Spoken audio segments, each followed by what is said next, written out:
আসসালামু আলাইকুম। আমি তানিয়া। আজ আপনাদের সামনে উপস্থিত হয়েছি আমার জীবনের একটা সত্য কাহিনী বলার জন্য। আশা করি সবাই কথাগুলো শুনবেন। আমি আজ থেকে আরও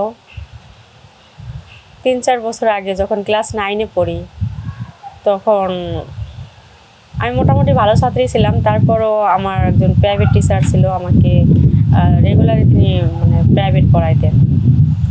আম্মু চাচ্ছিল যে আমি একা যতটুকু ভালো পারি প্রাইভেট পড়লে আরও ভালো কিছু শিখতে পারবো। তো আমাদের একজন প্রাইভেট টিচার ছিল, উনি খুব ভালো লেখাপড়া শেখাইতেন এবং ওনার চেহারাও খুবই সুন্দর ছিল। সবাই স্যারের বাসায় যাইয়ে, স্যারের ওইখানে যাইয়ে কোচিং করতো, প্রাইভেট পড়তো। কিন্তু আমার বলা ছিল যে স্যার জানি আমাকে বাসায় এসে প্রাইভেট পড়ায়। আমার আব্বু ছিল বাইরে, বাসায় শুধু আমার আম্মু আর আমি থাকতাম।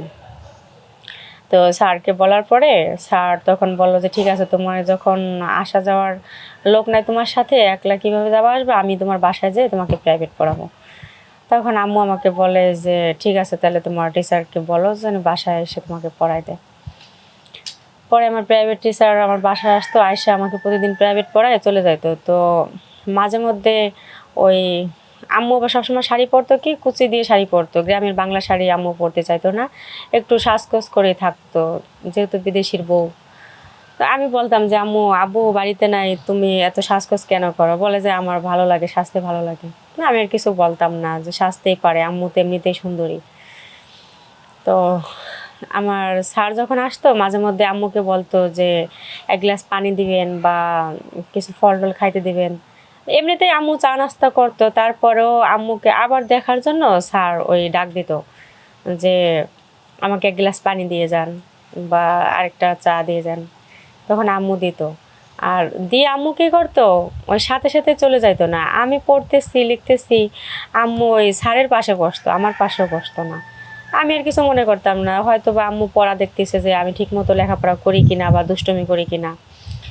তো আমি থাকতাম আমার লেখার তালে, আর আমার আম্মু থাকতো আমার ছাড়ের দিকে, তার নজরটা ছাড়ের সাথে সে চোখে মুখে কথা বলতেছে। আমি যদিও ছোট, কিন্তু বুঝতে পারতাম যে এখানে তারা মনের ভিতরে কিছু একটা চাইতেছে বা ওরকম কিছু অনুভব করতেছে।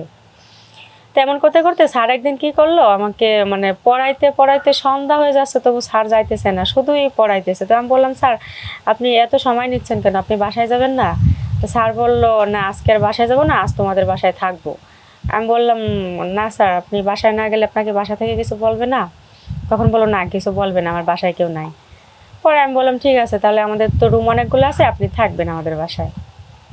তারপরে আম্মুকে বললো যে আমি আপনাদের বাসায় আজকে থাকবো।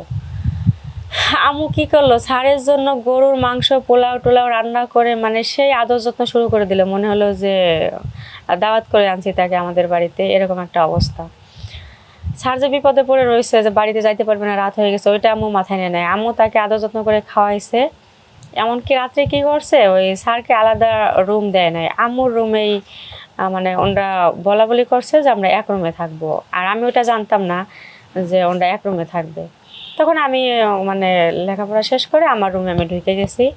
ওদিনকে আম্মুর সাথে রুমে ঢুকছে, তো কিছুক্ষণ পরে আমি ডাক দিছি যে আম্মু আমাকে ওই খাতাটা দিয়ে যাও। তখন আম্মু দৌড় পাইরে ওই রুম থেকে আসছে। আমি বললাম, স্যার কোথায়? বললো, স্যার স্যারের রুমে আছে। ওদিন যে ওনারা একসাথে ছিল আমি আগেই জানতাম না, এটা পরে জানতে পারছি। তো এমন করতে করতে ওই প্রতিদিন স্যার আমাকে পড়াইতো, যাইতো আসতো, যাইতো আসতো। হুট করে একদিন আমি বললাম যে আম্মু আমি একটু মামার বাড়ি যাব। পরে আমার মামা তো ভাই আসছে, আমি ওর পিছ ধরছি যে ভাইয়া তুই কিন্তু আমাকে নিয়ে যাবি। পরে বলছে ঠিক আছে নিয়ে যাব। তারপরে আমি আম্মু একাই বাসায় রয়েছে, আমি চলে গেছি মামার বাড়ি। তো যাওয়ার সময় আমি কি করছি, আমার একটা গল্পের বই, ওই গল্প পড়তে আমার খুব ভালো লাগতো, গল্পের বইটা আমি নিয়ে নিই।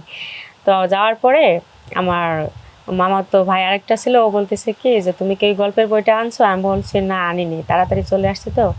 পরে বলতেছে যে গল্পের বইটা যদি নিয়ে আসতো তাহলে আমরা একটু মজা করে গল্পটা পড়তে পারতাম। তো আমি বললাম আমার বাসায় যেতে তো সময় লাগবে না, আমি তাহলে যাই নিয়ে আসি।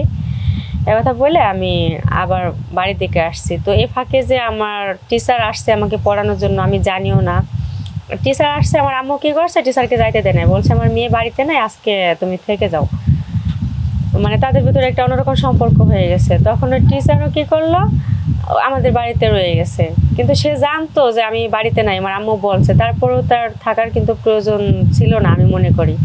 আমি যাই দেখলাম কি, মানে ঘরের দরজাটা বন্ধ, ভিতর থেকে কিছু শব্দ আওয়াজ আসছে, মানে আম্মু কান্না করতেছে বা চিৎকার করতেছে এরকম। তা মনে করলাম যে ভিতরে হয়তো টিভি চলতেছে, সেই জন্য এমন আওয়াজ হতে পারে। আমি দরজা ঠোকাচ্ছি যে আম্মু দরজা খোলো, দরজা খোলো, কিন্তু আম্মু ভাবতেই পারে নাই যে আমি আবারও চলে আসবো। এটা আসলে আমিও জানতাম না যে আমার বাড়িতে আবার দ্বিতীয়বার আসা লাগবে, শুধু ওদের আবদার পূরণ করার জন্য আমি আবার বাড়িতে আসছি। এসে এখন অনেক সময় পরে আম্মু দরজা খুলছে, মানে আম্মু একটু হয়রানি অবস্থা। তখন আমি বললাম, কী ব্যাপার, তুমি এরকম করতেছো কেন, আর ডাক দিলাম সাথে সাথে কেন দরজা খুললে না? বললো, আমি একটু মানে টায়ার্ড ছিলাম। কেন ছিলা, তুমি তো কাজ বাজ করো না। তখন আম্মু মানে জবাব দিতে পারতেছে না, একটু ভয় ভয় ভীতু ভীতু অবস্থা। এখন আমি মানে আম্মুর পরিস্থিতি দেখে মানে খোঁজাখুঁজি করতেছি যে ঘরের ভিতর কী হয়েছে। তখন হুট করে খাটের নিচে আমার লোকটা যায়, আর আমি দেখি যে আমার টিচার মানে ওইখানে লুকাই আছে। লুকাই আছে আমি দেখার পরে মানে আশ্চর্য হয়ে গেছি, আমি বাসায় নাই, স্যার কেন আমার বাসায় আসবে? আসছিল যখন, তাহলে তো স্যার চলে যাওয়ার কথা, কেন থাকলো? পরে আমি বুঝতে পারলাম যে আম্মুর সাথে হয়তো বা রিলেশনশিপ আছে, যেহেতু আমার আব্বু বাড়িতে নেই। আমি যদিও ছোট, মানে মা বাবা জানে আমি ছোট, আমি কিন্তু আসলে এখন ছোট নাই, আমি বড় হয়ে গেছি। আর ওই যে মা একটা কথা বলে যে, মাই বলে ছোট ছোট, বাবাই দেয় না বিয়ে, আর কত কাল রাখবো যৌবন আঁচলে বাঁধিয়া, সেরকম একটা দশা। আমি এখন আনমেরিড, আমি এখনো বিয়ে করিনি। তো আম্মুর আর স্যারের এই বিষয়টা আমি আব্বুকেও বলিনি, মানে আমার নিজের ভিতরে রাখছি যে আসলে এর ভিতরে কি আছে আমি দেখতে চাই। এমন করতে করতে আমি একদিন আম্মুকে বললাম যে, আম্মু তুমি হচ্ছে আজকে মামার বাড়িতে বেড়াইতে যাও। তখন বলল যে, তুই যাবি না? আমি বললাম, না, আমি এখন একাই থাকতে পারি, আমার ভয় করে না। এই কথা বলার পরে আম্মু আমাকে রাইখে চলে গেছে। চলে যাওয়ার পরে স্যার যখন আমাকে পড়াতে আসছে, তখন আমি স্যারকে মানে কথাটা বললাম যে, স্যার, সেদিন আপনি ঘরের ভিতরে কি করছেন না করছেন আমি তো জানি না, তবে আপনাদের ভিতরে আমি অন্যরকম একটা মানে লোক দেখেছি, যেটা দেখে আমি কিছু বুঝতে পারছি। তো আজকে আপনার একটা কথা বলতে চাই, আপনি কিন্তু বাসায় যাবেন না।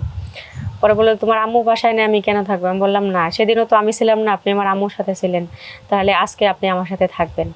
পরে স্যার একটু মানে প্রথমে না করলো, পরে বললো যে ঠিক আছে থাকবো।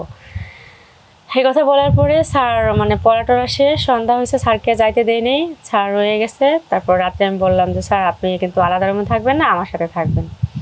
থাকার পরে আমি স্যারকে বললাম যে, আমার আম্মুর সাথে সেদিন যা কিছু করছিলেন আজকে আমার সাথে করতে হয়। বলতেছে যে, এটা তুমি কি বলতেছো?